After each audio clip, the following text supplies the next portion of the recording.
আমাদের বাড়ি ঢাকা, বাংলাদেশ। বাংলাদেশ থেকে বাংলাদেশ থেকে এসে কলকাতা দখল করতে দখল করতে কেন আসবো? আপনাদের প্রাক্তন সেনাকর্তারা বলছেন 4 দিনের মধ্যে কলকাতা দখল হয়ে যাবে এবং তারাই করবেন। শুধুমাত্র কলকাতা না, উত্তর পূর্ব ভারতের একাংশও দখল করে নেবে বাংলাদেশ। আমি সেটা শুনিনি। যে বাংলাদেশে যে ঘটনা ঘটে চলেছে এবং আমরা দেখতে পাচ্ছি বাংলাদেশি সংবাদ মাধ্যমে প্রতিদিনই সংখ্যালঘুদের ওপর নিপীড়নের যে ছবি, সে ছবি সত্যি না মিথ্যা? অবশ্যই যাহার ওটা কিছুটা হলো তো বটে হয়েছে। কতদিন ধরে কলকাতা? আমরা আসছি প্রায় এক সপ্তাহ হয়েছে। এক সপ্তাহ হয়েছে। বাংলাদেশের পরিস্থিতি নিয়ে কি?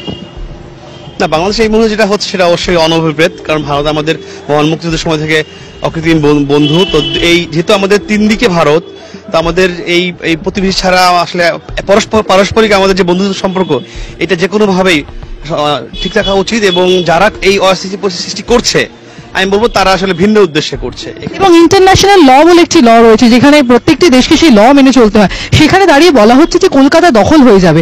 এই বিষয়টা আপনারা কিভাবে দেখছেন? যারা বুদ্ধি রয়েছে, যাদের কথা আপনি বললেন যে একাংশ করছে, বাকি একাংশ আপনারা কি করছেন? না, অবশ্যই এটা তো প্রতিবাদ জানাচ্ছেন। ডেফিনেটলি প্রতিবাদ জানানো হচ্ছে। সবচেয়ে বড় কথা হচ্ছে যে এখানে আপনার যারা এটা করছে তারা তো নীতি নির্ধারণী পর্যায়ের কেউ না।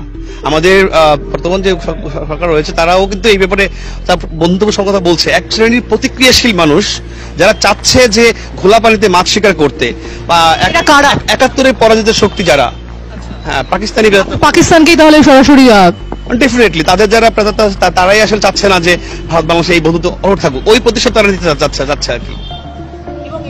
এই যে পরিস্থিতি বা মানে ভারতের উপরে নির্ভরশীল থাকতে হয় আপনাদের বেশ কিছু অংশে, সেখানে দাঁড়িয়ে ভারত বিরোধী স্লোগান উঠছে বারবার। পুরো বিষয়টা কিভাবে দেখছেন দেশের? দেখেন, আমরা প্রতিবেশী, এখানে সাম্যের ভিত্তিতে পারস্পরিক সৌহার্দ্যপূর্ণ সম্পর্ক যেটা আমাদের দেশ। অবশ্যই ভারতের প্রতি আমরা চিরকৃতজ্ঞ। তারা আমাদেরকে মুক্তিযুদ্ধের সময় 2 কোটি আমাদের উদ্বাস্তুদের আশ্রয় দিয়েছেন, আমাদের মুক্তিযুদ্ধে সহায়তা করেছেন। এই কৃতজ্ঞতা বোধ অবশ্যই আমাদের যারা প্রকৃত শান্তিপূর্ণ নাগরিক তাদের মধ্যে রয়েছে।